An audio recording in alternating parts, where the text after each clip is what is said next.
Bonjour à tous, soyez les bienvenus dans une nouvelle série de Folie Botanique, toujours avec l'excellent Romaric. Bonjour Romaric. Bonjour Alice, bonjour tout le monde. Alors c'est fini les best-of de janvier, hein, voilà, maintenant place à février. C'est encore l'hiver, mais on a quand même trouvé un jardin duquel parler. On est au Fonderie. Exactement, on s'est mis sous le toit, le seul jardin de Nantes avec un toit. Voilà, comme ça on est à l'abri d'éventuelles intempéries. Je fais plein de rimes là. Exactement. Alors qu'est-ce qu'il a de particulier ce jardin des Fonderies? C'est effectivement son toit, il y a 3200 mètres carrés de jardin, mais l'intégralité est sous cette grande nef. Donc voilà, il a un toit, mais il n'a pas un toit juste pour avoir un toit, c'est parce qu'il a une histoire. Et on est sur un des lieux emblématiques de Nantes, on pourrait presque dire de la France ou de le France. Et ce ne serait pas une faute? Ce ne serait pas une faute. C'est le bateau? Exactement, puisque ici même, dans ces fours, on a fondu de la fonte qui a servi à faire les hélices de nos plus beaux bateaux, dont le France, et donc était le métal fondait ici et arrivait dans les bacs qui ont été préservés. Le métal fondu arrivait là et donc était moulé directement les hélices dans ces différents bacs qui ont été maintenant végétalisés. Donc à la fois, on va voir un jardin, on va voir avec des plantes vraiment très intéressantes du fait de la couverture. On a des plantes qu'on ne peut pas voir ailleurs à Nantes.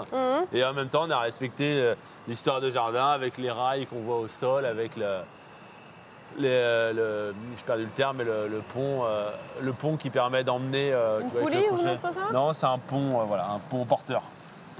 Et puis les fours surtout pour la fonte qui ont été gardés avec 3 tailles différentes de fours. Et puis pour rester dans dans ce discours un petit peu industriel, on a les 2 grandes colonnes qui sont ici. Aujourd'hui, on ne récupère plus de la fonte, n'est-ce pas? Mais de l'eau? Exactement, l'eau des toitures. Et donc les plantes, c'est ultra bio, tu t'en doutes avec nous. Circuit court, fermé, tout ça. Exactement. Donc comme les plantes, le seul problème à cause du toit, c'est qu'elles ne sont pas arrosées en direct. Et ben, l'eau du toit arrive ici dans les grandes réserves et on arrose après. Ils sont malins, hein? Il y en a là-dedans. Et tu vois.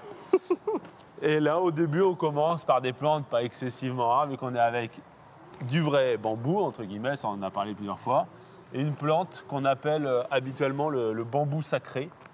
On est sur du bambou là. Et justement, ça n'en est pas du tout. Ah oui, d'accord. Mais c'est le petit surnom, parce que quand il est plus grand, il a des tiges qui peuvent peut-être le rappeler.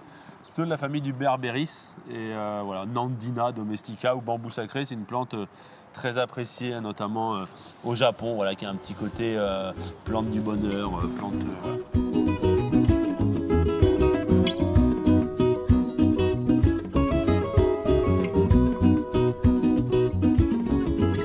On s'approche d'une autre plante bizarroïde. Exactement, elle est étonnante. Hein. Tout de suite, tu mets ça dans un jardin, tu vois, tu te dis on sait pas d'où ça vient, mais qu'est-ce que c'est? Qui est-ce qui allait découper les trucs?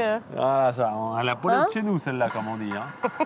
Hein. Effectivement, elle n'est pas de chez nous. Elle épouse un endroit dans le monde très particulier, un endroit où sur quelques kilomètres carrés, on va dire quelques dizaines de kilomètres carrés, il y a autant de diversité de plantes que dans la moitié du monde. C'est en Afrique du Sud.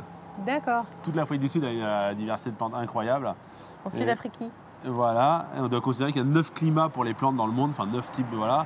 Et rien qu'en Afrique du Sud, il y en a 4, quoi. Donc voilà. Et près de la région du Cap, notamment, là, c'est carrément le festival entre ce qui est au bord de la mer, ce qui est sur les falaises au-dessus. Et donc le Melianthes major. Voilà son nom. Voilà, exactement. Vit là-bas, il vit dans la région du Cap et il fait partie de toutes ces plantes étonnantes. Alors peut-être on peut... Il n'a pas un nom vulgaire? Non, Melianthes... Il y a une petite odeur, alors normalement entre arachide... C'est le savon de tes mains. D'accord. Froisse toi-même. Entre arachide et désagréable, c'est la... C'est la définition technique. Faudra essayer quand vous allez arachide cru, venir. un peu désagréable, quoi. Donc ceux qui sont allergiques, il faut éviter. Exactement, ça provoque un peu d'allergie aussi. D'accord. Moi, je l'ai pas l'odeur. Hein, Bon, tant pis. Pas grave. Mais voilà, donc cette plante, alors chez elle, elle fait un arbuste. Ici, elle va le faire aussi, c'est-à-dire qu'elle reste en feuilles tout le temps. Mais si les gens les mettent dans leur jardin, ça tient chez nous. Par contre, en hiver, il y a des chances que la plante disparaisse, entre guillemets. Et puis, elle va repartir de la base tous les ans, quoi. Donc, ça tient à Nantes dans nos jardins, mais elle a un look étonnant, quoi. Oui, ça c'est sûr. Puis ça vient d'Afrique du Sud, on peut se la péter. Tu disais que l'hiver n'a pas été très, très froid. On le voit là aussi un peu, non? Exactement, c'est les magnolias. T'as reconnu le magnolia, là? Bah oui. Facile. Ouais. Sans feuilles, sans... Voilà. Bah, au bourgeon, là, enfin. Exactement, aux bourgeons floraux qui sont légèrement velus.